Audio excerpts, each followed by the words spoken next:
Hello and welcome to Hammer and Dice. Today we'll be looking at the Adventurer's Guide to the Yolnaj Forest. This was created by Jescio and edited by Nicholas Johnson Draconic. It's a adventure setting for fantasy role-playing games. It is rules neutral and doesn't contain rules for specific role-playing games, but allows you to use it for the game of your choice. So here we have the contents page. You can see it starts with a map about the setting, how the forest changes as you play through the adventure, different factions involved, and then a guide to the locations, some gear, and then the conclusion. So here we have the Yolnaj Forest split into 6 areas: the Crystal Crevice, the Old Wood, the Cutting Field, Votari Caverns, Mycon Swamp, and Yolnaj Jungle. So this is really nice art here, showing the different areas and their characteristics based on the map itself. So here we have the Old Wood, and you can see towering pine forest here. The jungle, a lot more dense undergrowth.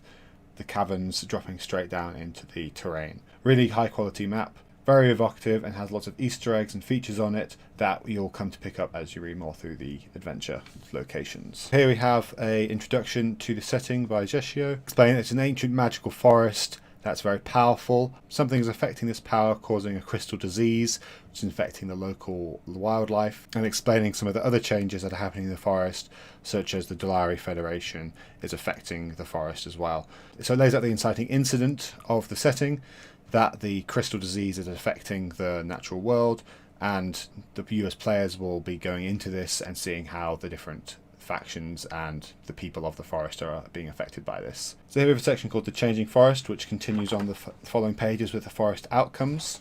This shows that the setting will be affected by the players and their actions around the setting. So they can be affected in two different axes: the health death axis and the order chaos axis. Their actions can either improve the health of the forest, reducing damage and promoting sustainable resource collection, or they can push the forest closer towards death, which isn't just the destruction of the forest, but it's the death of the spirit of the forest and its power. They can promote order within the forest, supporting commerce, infrastructure, and introducing laws and rules at the expense of wildlife. Or they can promote chaos in the forest, promoting the cause of the natural world and its inhabitants at the expense of settlers and civilization. I'll only go through this section briefly now, as I will come back to it once we've gone through the rest of this setting.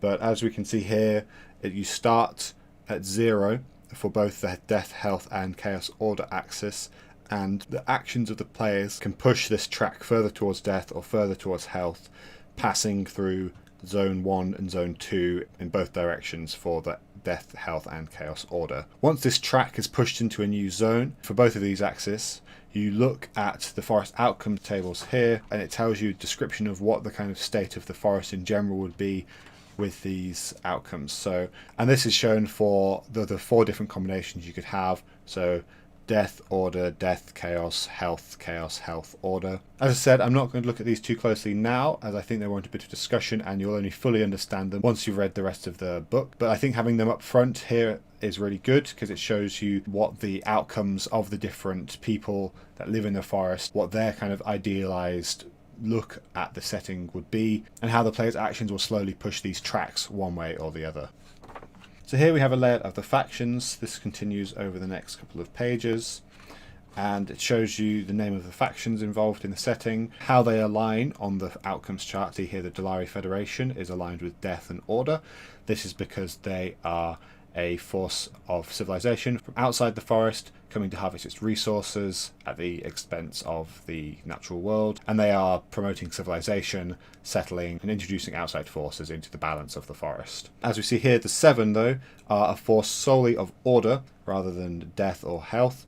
They just are a force of civilization within the forest. I wouldn't call them natives, but they are an existing presence here rather than one that is newly introduced, and is a centre for research into magic, in particularly the crystals that are part of the forest. There are lots of these different factions here. Each of the factions has a description of it, and then a character who is a member of that faction, so it gives you a bit of an insight into how someone from that faction would be presented in the world and not just as an idea. And it's a really good way of showing the different forces at work within the forest. We get to our first location here. This is the Cutting Field, which, as we see on the map, is this area here. So this shows you what an area under the control of the Dulari Federation would look like in the Yolnaj Forest. Deforested and covered in small settlements. The flora and fauna of this area have been affected by this deforestation, such as the corpse flower grows on the dead that are here from the fighting of the different factions over the control of the forest. And in fact, even aberrations spring up from the ground made from the body parts of the deceased. And there's a chart here allowing you to roll up some of these abominations, showing you how many arms, legs, heads they have and what weapons they'd be equipped with. So now we have some of the characters that you could find in this area. So we have Throk Rockface, the Hill Giant Chieftain, and the founding member of the Stonebranch Coalition who opposed the Dulari Federation. The Stonebranch Coalition is a health chaotic faction rather than a order death faction, so you can see how they oppose there.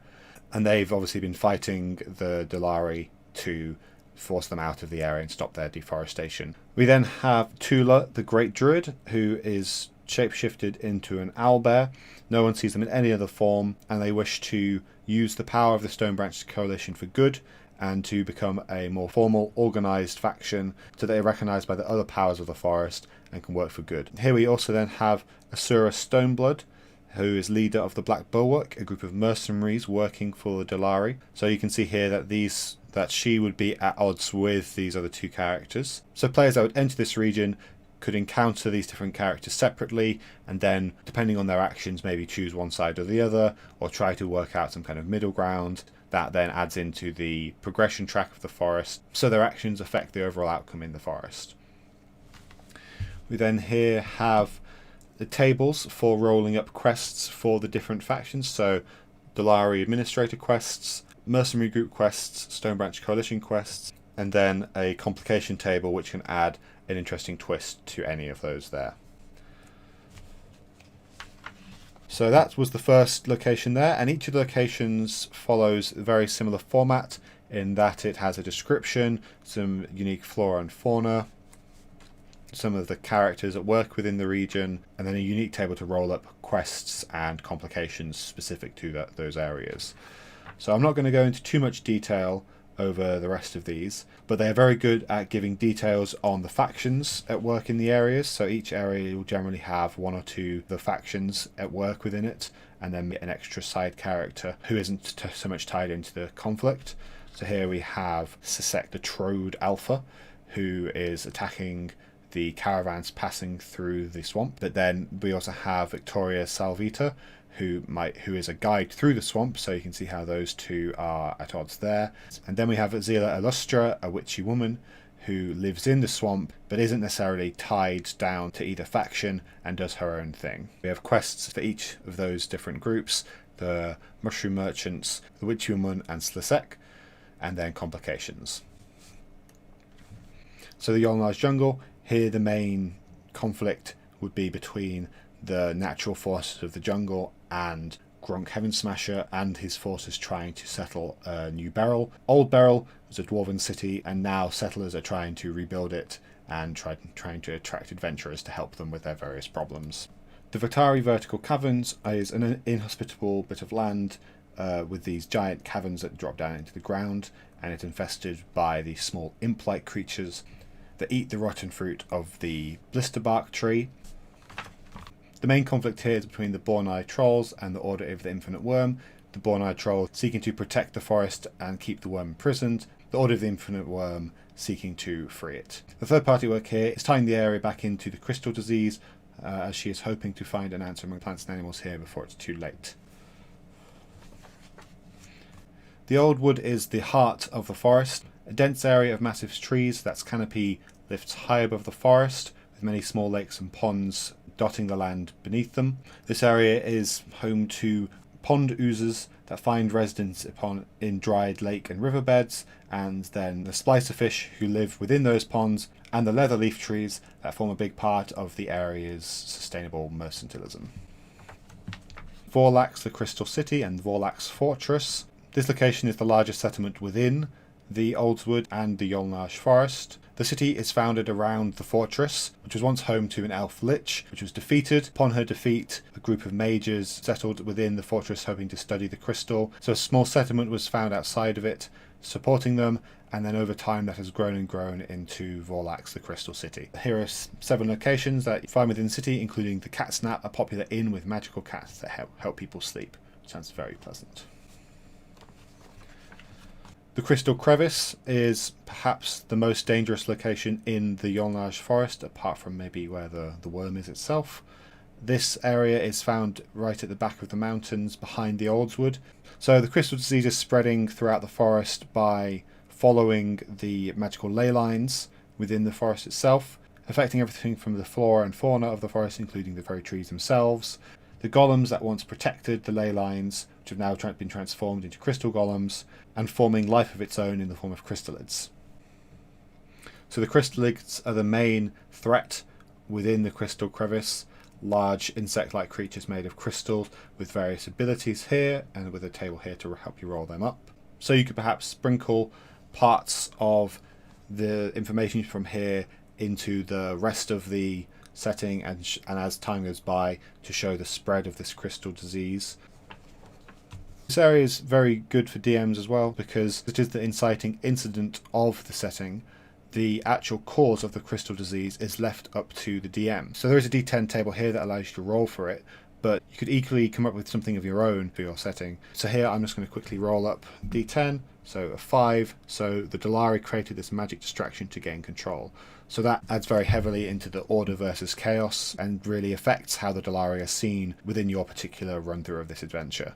There are then rules here for creating the Crystal Crevice dungeon, with rules for the rooms, featured in those rooms, and extra parts of interest within the dungeon itself. Here we then have a list of pieces of gear that are found within the forest: leather leaf armour, giant object launchers, an infinite dagger taken from a Worldworm warlock, jungle salve, slime ammunition, and a jungle spear. Here we then have a list of fabled forest relics. These are magic items that are specific to the setting. They don't have specific rules, as this setting is made for any fantasy role-playing game, although they each of these does have an effect to the forest outcomes chart. Spore adds 2 health points, Alustriel's heartstring adds 2 death points, the Thalmir clan hammer adds 2 order points, and the harmonic flute adds 2 chaos points. We then here have the conclusion, which is a bit of advice of how to wrap up the setting once you've reached the end of the tracks, and then a thanks to the Kickstarter followers. So I'm just going to skip back to the forest outcomes chart. Overall, I really like this setting. It's really good, and having this forest outcomes chart is a really good way of keeping in your mind and in the player's mind that actions have consequences, and to show as they get play through it the changes that they are causing to the forest. The only problem I have with it, chaos and health end up with the crystal disease spreading throughout the forest. So it's not returning the forest to its natural state. It is creating a symbiotic relationship between the crystal and the natural kind of forces that play within the forest. And the worm is freed, and it seeks to destroy all the settlements in the region, which is a good next step in a campaign, would be to fight off the worm if you wanted to maintain some of these settlements. But to me it just seems a bit of a problem that if you reach the chaos and health end of these tracks, you don't end up with a natural forest, you end up with something a bit different. Of course, within the bounds of the setting, having these different interesting outcomes is a good thing, such as with chaos and death, Alustriel the Lich, who isn't a specific faction within the setting, but who is mentioned throughout this book, she comes back. So that's a good next step in your game. So for Order and Death, the forest is harvested more and more. The crystallids start to become a regular threat, and the natural forces in the forest dissipate, and it becomes a civilization versus the crystallids kind of situation. And then it's in Order and Health, which is the only one where the crystal disease is repelled, the forest is maintained in a healthy, natural way, as well as allowing civilization to exist there.